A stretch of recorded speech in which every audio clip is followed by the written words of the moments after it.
End of the recertification audit. It has been a very extensive program and intensive 4 days of audit. The fact that we have two professional auditors, skilled auditors, Mr. Sudarshan and Mr. Randir, speaks for itself. Yes, sir.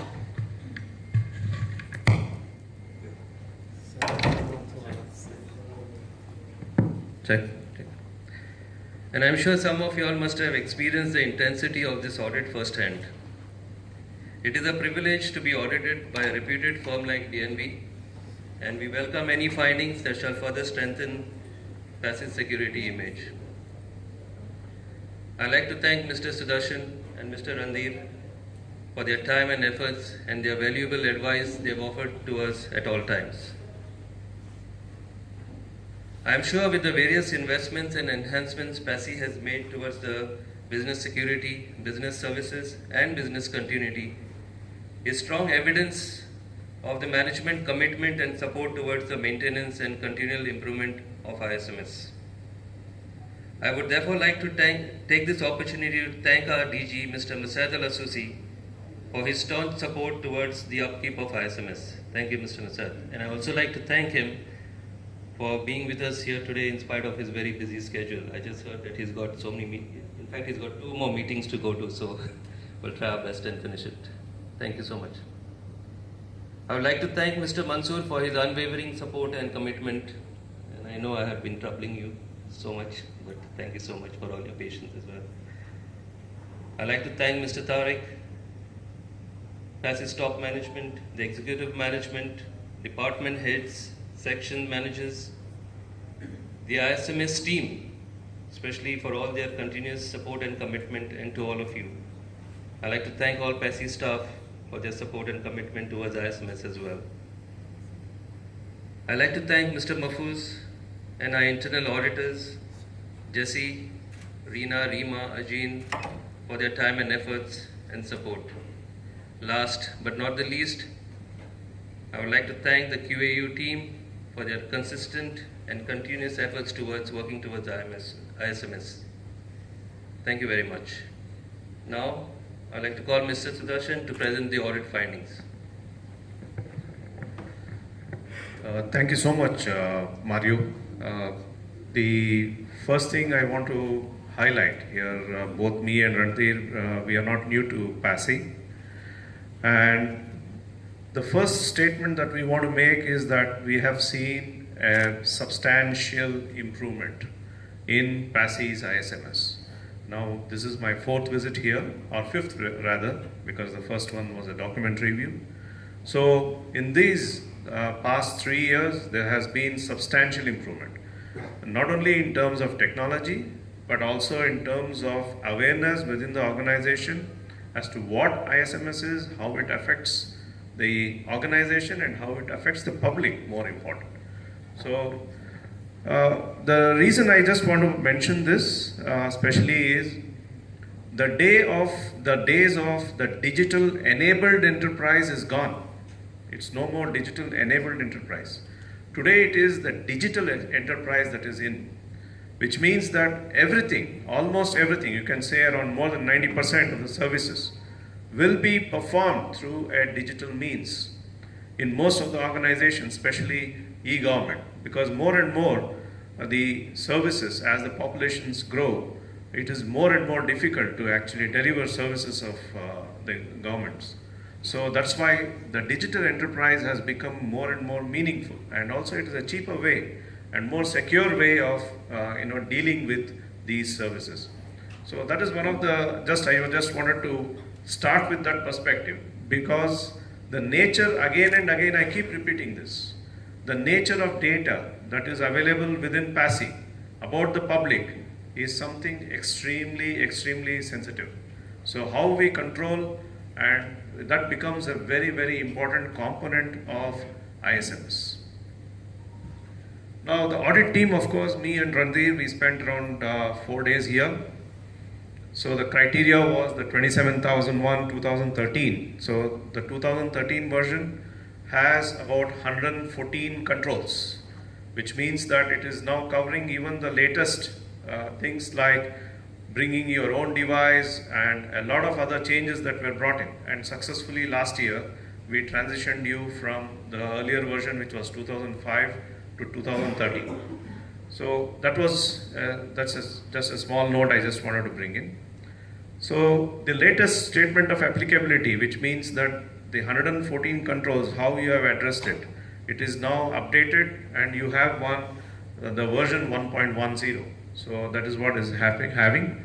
And if you see the nature of the scope, it's very important, because it covers not only the IT part, but also how the public facing web services, the web application system hosting, the help desk and data center management, and how they impact the business services also is being considered.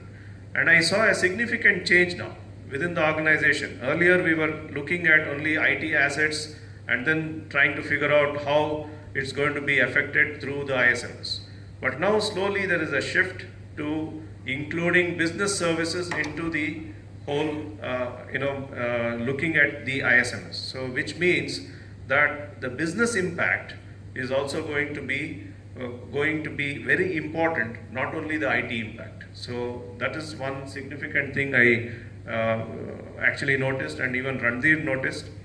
And yesterday we had a detailed discussion on with Mr. Samer. We had a detailed discussion on the architecture. So that was a very revealing one. So the shift towards the digital enterprise is happening within Paci. So I am very happy for that. The sites that we covered were this administrative building and the DR center. So we are still not there in terms of looking at the remote sites and other sites where the customers are actually being served. So that is an expansion you can definitely think of in the future. Because as a service, you are providing end-to-end a lot of services to the public. So you can definitely consider that to expand the SMS. The audit findings, again there are 5 categories. I'll quickly go through them. The first one are positive results, which means that we look at good practices, we notice them, we put them down as noteworthy efforts. The second, opportunity for improvements, which are basically that the organization is meeting the requirements of the standard of the different regulations, etc. But then, based on our experience in organizations like yours or even others, we try to recommend you some points which will help you to fill up some gaps in the processes. The third one is the observation, which are potential non-conformities, which means that there are some risks, there are some inefficiencies, which if you leave it unattended, it will become a problem for the organization. So this one, as of now, it doesn't stop your business. So that is how we are looking at observations. Minor non-conformities are basically single lapses, wherein we see some clear deviation, but it doesn't have a serious effect on your business. So we leave that as a minor non-conformity. And these are isolated cases of non-compliance. So we expect, especially for the observations and for the minor non-conformity, and also the next category, we need to see the corrective action plans. And we need to have a definite timeline by which it will be attended to. For non-conformities, clear non-conformities, there is a 90-day period within which you have to give us the corrective actions, the evidence that the corrective actions are effective. And if it is not, then you have to have a clear project plan why it is not being implemented. So this is something which is very important. Then the last one, which is major non-conformity, which means that there is a major collapse of the system, a part of the system, which gives us doubt that the system is working or not. So this is one of those which we have.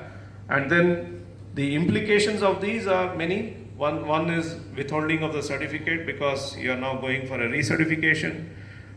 So implementation of the corrective action has to be completed, and there will be a follow-up audit by DNV. This is for formality's sake. We are glad to say that there are no major non-conformities. Again, this is a disclaimer that we want to put up. It's a sampling audit. which means that we actually go through the processes, but then we may not be able to go through 100% of the records due to the time factor that we need to attend to the audit. So if we find a lot of problems in a certain area, it doesn't mean that area is completely bad. Or if we don't find some problems in a certain area, it doesn't mean that process is good. So ultimately it's the internal audit which needs to be very, very strong, and self-auditing by each and every individual in Paci, that needs to be very strong. So if that happens, then we will definitely be able to see a lot of improvement in the processes. Confidentiality will be maintained. We know that we have come across certain confidential information, and we don't reveal to any third party without the written permission of Paci. And the only deviations that we see could be in the case where our accreditation bodies or a regulatory body asks us for some information. And usually those will be intimated to you before we release any information. Firstly, the positive findings. We have seen management commitment to the ISMS. The very fact that despite having such busy schedules, the top management has come here. So it is very, very important, and that was very much evidenced throughout by all the involvement at various forums. I could see in all the management review meeting minutes, etc., which you are conducting almost every month. So I could see the involvement of the management. Secondly, the investment in resources, technical and personal. Even Randir was telling that the amount of money that has been put in for developing different services, for developing different controls, and like for example logical security over here is probably one of the toughest, I think, in the industry. So that is very positive. And then you have also come out with some new services to the public, again, but which are very secure. Online payments, e-envelope. I actually was taken through a demonstration of the e-envelope, so it was really good. Employee awareness of ISMS again has shown a very substantial improvement. Many people were actually aware of what we are going to ask. Like for example, in network security, even before me or Randir could actually ask the question and the answer was provided. So they were actually aware what we are going to ask and why the particular action has not been taken, with a lot of reasons. So it was very, very positive experience. Service desk is also set up well. All incidents are now being recorded. I think the culture has now become more important, that people are recording incidents. Earlier I know that there would have also been a situation where people don't want to record incidents. They just want the problem to be resolved. So, but that culture has now stopped.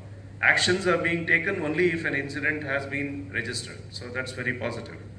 Then physical security again continues to be very well organized in the headquarters with good access controls. Camera systems have been added. I saw a few cameras have been added in the lobby side. Again, in the basement also I could see some new cameras.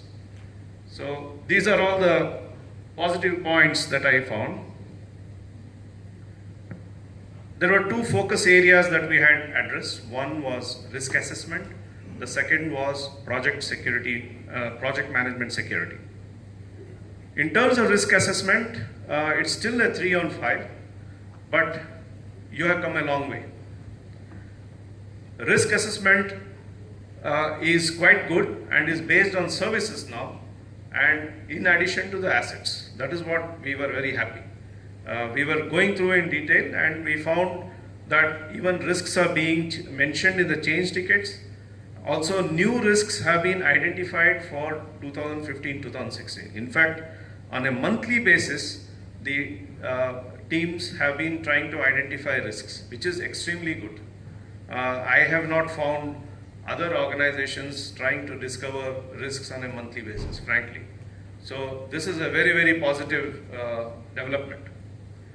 On the other hand, we have some improvements that need to be done. Basically, how to use the risk register for our business. That is very, very important. The first one, for example, we have some obsolete network devices. Maybe these devices are more than 5 years old or 6 years old. But they are still good enough to use, but they would have certain problems, certain security issues. As long as they are being used in areas which are not much exposed to public and other things, it should be fine. But these need to be put in the risk register till they are phased out. So that is one of the observations we wanted to put. The second one, in mainframe logical security, there are parameters such as interval between password change. Means I just want to again explain, because last year we had similar finding in another area, but that has been fixed now. But in the mainframe area, what I just wanted to say is that, for example, if I change my password today, okay, personally, I should not be allowed to change my password again on the same day, because there is a requirement that last 5 passwords should be actually captured and it should not be usable by the user. So now I don't need to wait for, say, the day to finish or 5 days before I can go back to my old password. So I change my password again and again 5 times, and then I am back to my old password. So a guy who's smart, who can read this, he can change that. But I saw that this has been controlled through a manual process, wherein if you want to change your mainframe access password, you need to go to logical security physically and then get it done. So the risk is very low, but still it is a risk. So right now, because of some system restrictions on the mainframe, you are not able to set the interval to be at least 1 day. On the Active Directory, we saw that it has been set to 1 day, so there's no problem there. So we need to register this as a risk and then make sure it is being followed. It's also an observation. Monitoring of administrators' logs, it's not happening currently due to non-availability of the tool. Still the tool is being procured, and I think in a matter of about 2 months or so, or 3 months, you should be able to have the tool installed. Till then, you need to still highlight it as a risk in the risk register. Once you implement the log management tool, then you can bring down the risk of that. So that is something which we wanted to highlight. Project management security, because this is a requirement from the 2013 standard, which means that project management also should be monitored for security. This was a weak area in many organizations worldwide, so ISO decided they wanted to have a separate control for this. Again here, sorry, I put the same thing for the top. So basically you do have a project health check listing. The risks are being shown in various documents, but some areas of improvement still exist. One is, one of the programmers interviewed was not aware of the location and use of secure coding guidelines, though she understood the implications of the same. She was very knowledgeable, there was no issue. But then as a formality of documentation, what is important for our environment, that should be clearly put, and it should be shown for project management. Because firstly, I think there was no clear definition. What is a project and what is not a project? So it was a little subjective. So we need to address that, but that doesn't come under the ISMS portfolio. So I didn't comment on it. But then you need to have a standardized framework like Project Management Institute or Prince2, which you will follow and then designate something as a project. Then it should go through a particular documentation and other controls. This document, the project health check, the concepts of risk and information security is missing. So you need to add to that. There are other controls from a project management perspective. So that needs to be added here. An opportunity of improvement. I found that almost every month and randomly also, VAPT is being carried out by the ISS VAPT team internally, and an external VAPT has also been followed. So it has been done, it has been conducted in November. There are many findings from the VAPT which they need to be extracted. They are now in individual documents based on what assets they checked. They are in individual documents. But we don't have a summary wherein we can actually verify are there any past incidents that have happened, are there any past findings from the previous surveys that we did, the VAPT surveys. So those, if you actually put in, it will help to actually have traceability and trend analysis as to which devices are more prone for penetration, for weaknesses, so that you can then strengthen your network further. So this is something which I just wanted to highlight.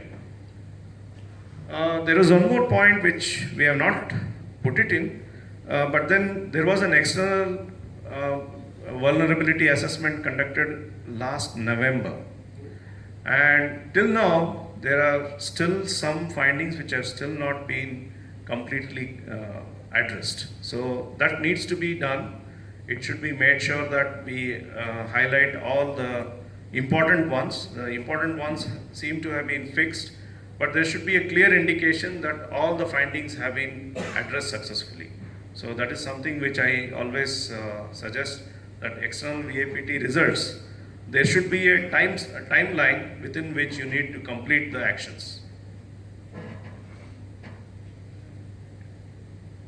On the observations, network policy and procedure, it needs to actually document the approved values for parameters. Now, in the network devices, we have things like idle session timeout. So if sessions are idle, you don't do any work, it should time out. And the timeout should be specified somewhere. It can be a confidential document, because generally you don't reveal these parameters publicly. But then someone who is a process owner should know what is the benchmark. And then this should get included in the hardening guidelines, in the hardening checklist. And then people should use this whenever they make changes to any of the devices. So this we have found in network policy and procedure, but you can apply it all across the system infrastructure. So it could be servers, it could be at the database level, wherever it is. So the session timeout should be fixed at a particular one which is approved within your organization, and typically it should be around 5 to 15 minutes. Network automation solution, the RFP was floated for the log management tool. The tool features I went through, they seem to be quite good and meet your requirements.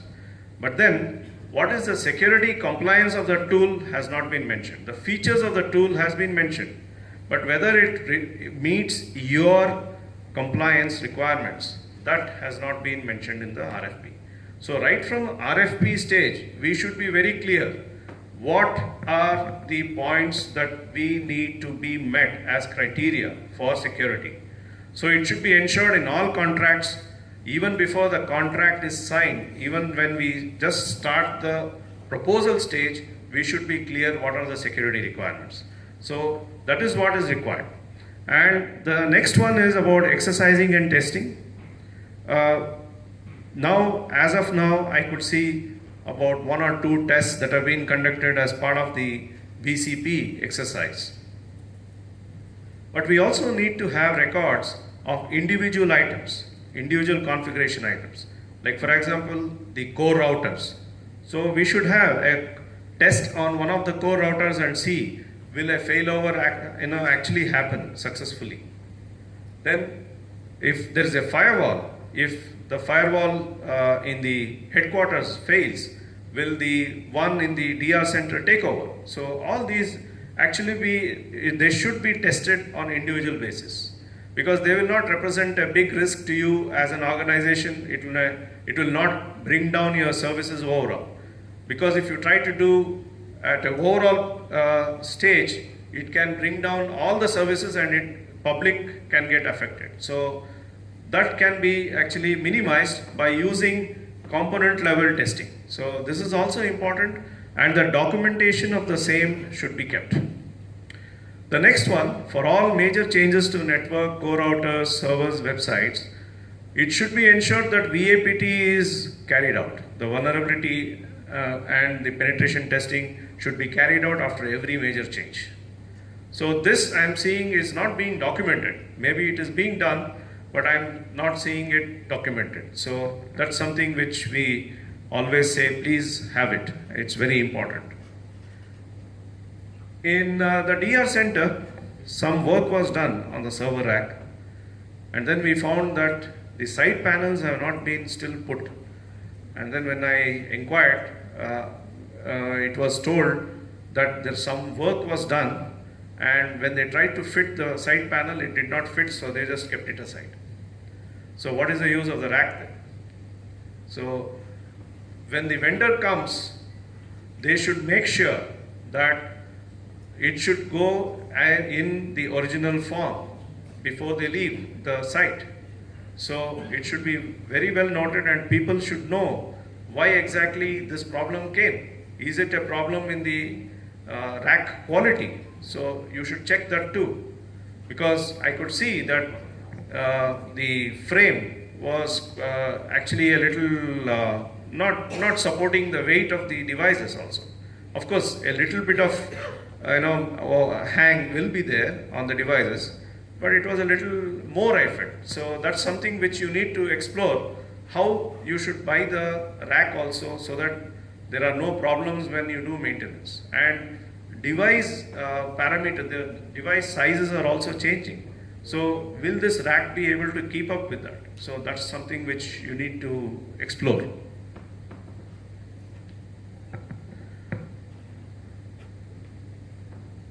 Randhir, can you explain this? Security ID.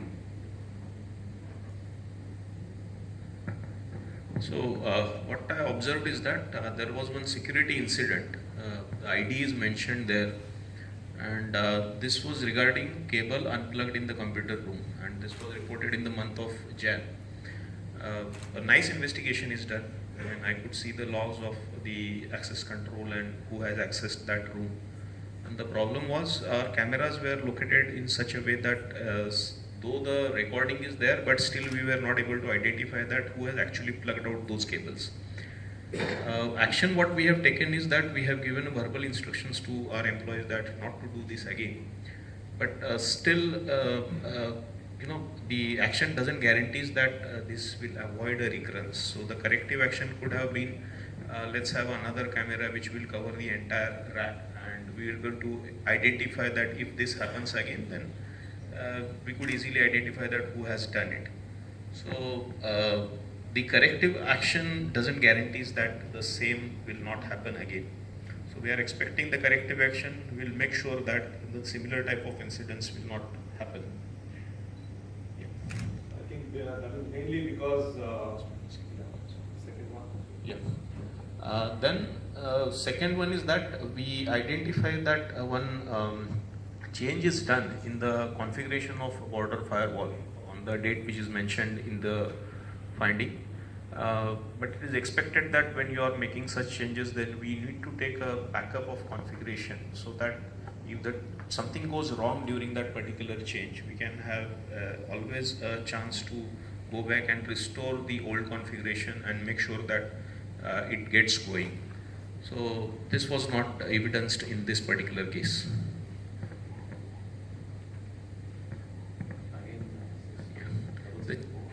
Yeah, so change analysis with respect to the impact is not done for this particular change. So if we propose any change, then it is expected that the people should get involved in that change. We need to identify that who will get impacted, to what extent they are getting impacted.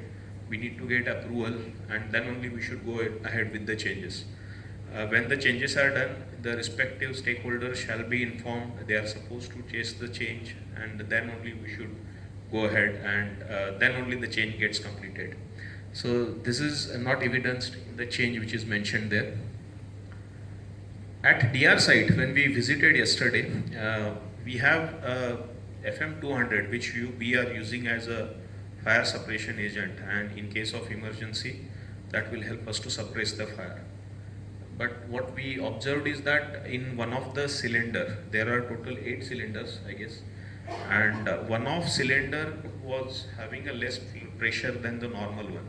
It means that if something goes wrong, then that will not be sufficient enough to suppress the fire. And this is wanted to add here. Yeah. The DR site, of course, is not under your direct control. It is basically under another institution, and you are sharing the location with them.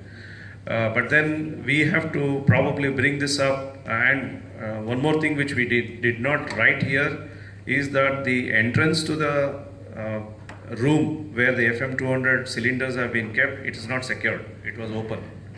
So this is definitely one of the things you need to highlight to the other institution, that you need some support on this. So we are not sure about how the maintenance has happened, because maybe it was a freak incident, because the cylinder was actually showing 0. Maybe the pressure was there and the meter is gone, we don't know. And again, the access to the room is also very important. Nobody should be, in general, should not be allowed, and they should not be able to tamper with it. Yeah, the last finding on the screen is regarding the fire evacuation drill. So we are conducting fire evacuation drills from time to time, and I went through one such report, and I found that the employees who were present at the time of the drill, those are identified. But it's very important that actually how many people report at the assembly site, assembly location after the drill. That needs to be observed, monitored, and the match should be there. So if you look at the